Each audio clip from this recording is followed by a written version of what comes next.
Yes, students, heading on for some more examples. This example is taken from the book which I am using, page 109, question number 10. हो सकता है आपके addition में ये question कहीं और हो तो मैं आपको अलग से क्वेश्चन की भी फोटोग्राफ भेज दूंगा, इन्फॉर्मेशन भेज दूंगा ताकि आपको कोई ट्रबल ना हो. So question says you have to calculate NVAFC, net value added from and factor cost. Formulation में क्या क्या चीजें दे रखी है, सब्सिडी दे रखी है बेटा मेरे को, इसमें सेल्स दे रखा है, डेप्रिसिएशन का फिगर है, एक्सपोर्ट्स का फिगर दे रखा है, क्लोजिंग स्टॉक दे रखा है, ओपनिंग स्टॉक दे रखा है, इंटरमीडिएट परचेज दे रखा है, purchase of machinery for own purchase own use दे रखा है and import of raw material दे रखा है. अब अभी इससे जस्ट पहले वीडियो में लास्ट क्वेश्चन मैंने किया था जिसमें मैंने डोमेस्टिक सेल के बाद एक एक्सपोर्ट्स का फिगर अलग से रखा था. उस समय आपको साफ लिखा हुआ था कि जो सेल्स का फिगर दे रखा है वो डोमेस्टिक मार्केट का है, जबकि दूसरी तरफ आपको एक्सपोर्ट अलग से दे रखा था, तो एक्सपोर्ट को हमने शामिल किया था. लेकिन इस बार मुझे केवल सेल्स का फिगर दे रखा है और एक्सपोर्ट का फिगर नहीं दे रखा है. तो मैं सेल्स को, जो सेल्स का फिगर दे रखा है उसको टोटल सेल मान के चल रहा हूँ, टोटल सेल मान के चल रहा हूँ, जिसमें डोमेस्टिक सेल भी आ गई प्लस एक्सपोर्ट्स भी आ गया. इट मीन्स मेरा जो फिगर है 800 का, उसमें डोमेस्टिक सेल भी शामिल है और एक्सपोर्ट भी शामिल है. तो अब मैं एक्सपोर्ट्स को अलग से शामिल या अलग से इंक्लूड नहीं करूंगा. ठीक है, अगर इसी जगह मैं फुटनोट डाल दूं कि मैं जो सेल्स का फिगर दे रखा है उसको डोमेस्टिक सेल मान के कर रहा हूं और फिर इधर एक्सपोर्ट्स अलग से दे रखे हैं. एक्सपोर्ट्स मेरे पास फिगर है बेटा इट इज 100 का. तो ऐसे केस में जैसा हमने पिछले एग्जांपल में किया है कि 800 की तो डोमेस्टिक सेल और 100 का फिगर, ये टोटल फिर 900 का फिगर आएगा.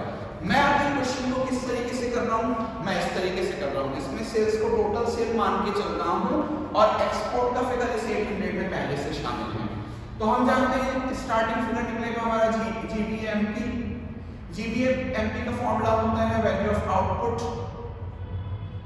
माइनस इंटरमीडिएट कॉस्ट या intermediate consumption. Value of output का फॉर्मूला हो जाता है सेल्स प्लस डेल्टा स्टॉक और फिर उसके आगे माइनस आईसी ऊपर वाला कॉपी किया.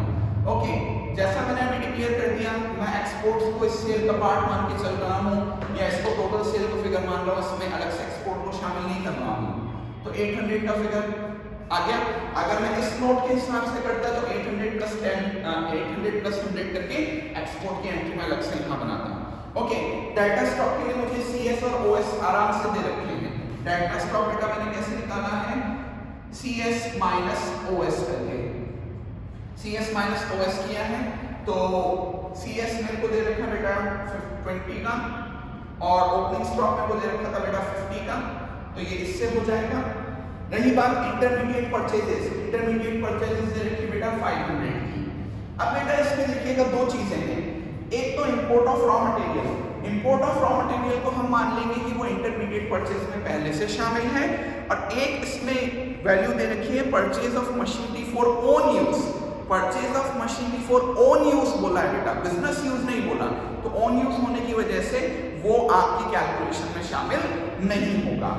और बाकी इस सब से अभी तक जो हमारा फिगर बनेगा 800 माइनस 500 300 में से ये फिगर जाएगा 230 का फिगर आएगा.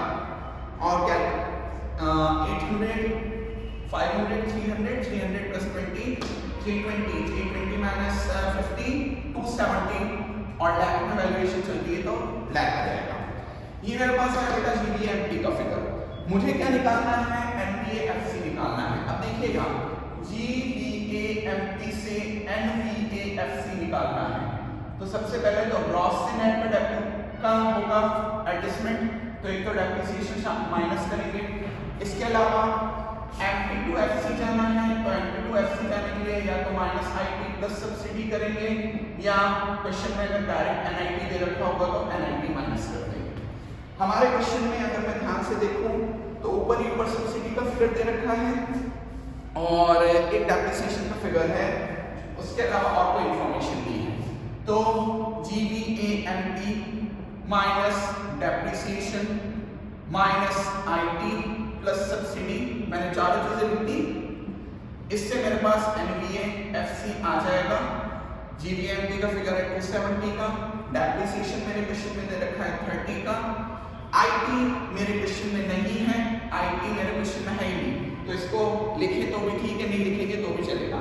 सब्सिडी मेरे क्वेश्चन में दे रखी है, दैट इज बेटा आप चाहे तो IT का फिगर 0 करके माइनस कर दो, और सब्सिडी का फिगर दे रखा है 40 का, तो ये value I 270 310 minus 30 280 lakh. Question solve. Okay, next is एक और एग्जांपल हम लेने जा रहे हैं आगे इसी मेथड से हम एक और एग्जांपल लेने जा रहे हैं। ये जो प्रॉब्लम है मेरे पास वो आ रही है पेज 110 पे मेरी बुक में, और क्वेश्चन नंबर है 12 का। इस बार निकालना है बेटा NVAFC net value at factor cost. Okay, formulation पढ़ लेता हूँ। Purchase of machinery to be used in production unit 100 rupees. Next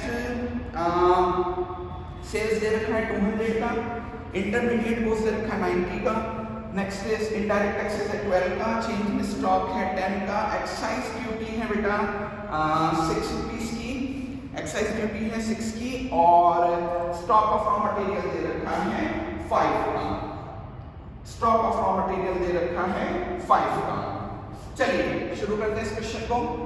again सबसे पहले हमें GVAMP निकलेगा। GVAMP का फॉर्मूला होता है value of output minus intermediate cost या intermediate consumption. Value of output का खुद का फॉर्मूला होता है sales plus delta stock. Okay, question में सेल्स का फिगर दे रखा है 200 और चेंज इन स्टॉक दे रखा है बेटा 10 का, चेंज इन स्टॉक दे रखा है बेटा 10 का। ओके, इसके बाद इंटरमीडिएट कॉस्ट साफ क्वेश्चन में दे रखी है 90 की, इंटरमीडिएट कॉस्ट दे रखी है बेटा 90 की। फिर रही बात इनडायरेक्ट टैक्सेस, इनडायरेक्ट टैक्सेस बाद में काम आएंगे जब एमपी और एफसी का एडजस्टमेंट करेंगे हम। इसके अलावा एक्साइज ड्यूटी इनडायरेक्ट टैक्सेस का ही पार्ट हो जाएगा। स्टॉक ऑफ रॉ मटेरियल, ये इन्फॉर्मेशन कोई काम की नहीं है क्योंकि हमारे पास ऑलरेडी चेंज इन स्टॉक का फिगर दे रखा है, और purchase of machinery to be used in production unit, उस इंफॉर्मेशन से भी हमारे इस क्वेश्चन में अभी कोई चेंजेस नहीं आने वाले हैं। तो ये फिगर आता है 120 का, सारे फिगर्स क्रॉर पे चल रहे हैं तो 120 क्रॉर का ये फिगर बन जाता है। इसके बाद ये मेरे पास आया GVAMP से मुझे बनाना है NVAFC, GVAMP से NVAFC बनाना है। ग्रॉस से नेट डेप्रिसिएशन माइनस होगा, और MP से FC जाने के लिए या तो माइनस IT प्लस सब्सिडी करेंगे या फिर सीधे माइनस NIT कर सकते हैं।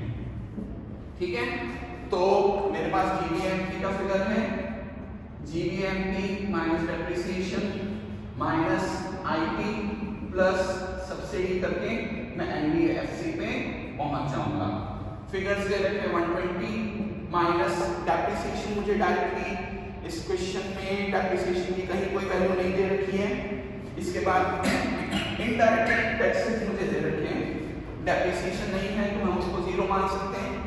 इनडायरेक्ट टैक्सेस मेरे को दे रखे हैं 12 के, ये माइनस किया मैंने 12, और सब्सिडीज का मेरे पास कोई फिगर नहीं है तो उसको हम 0 मान सकते हैं।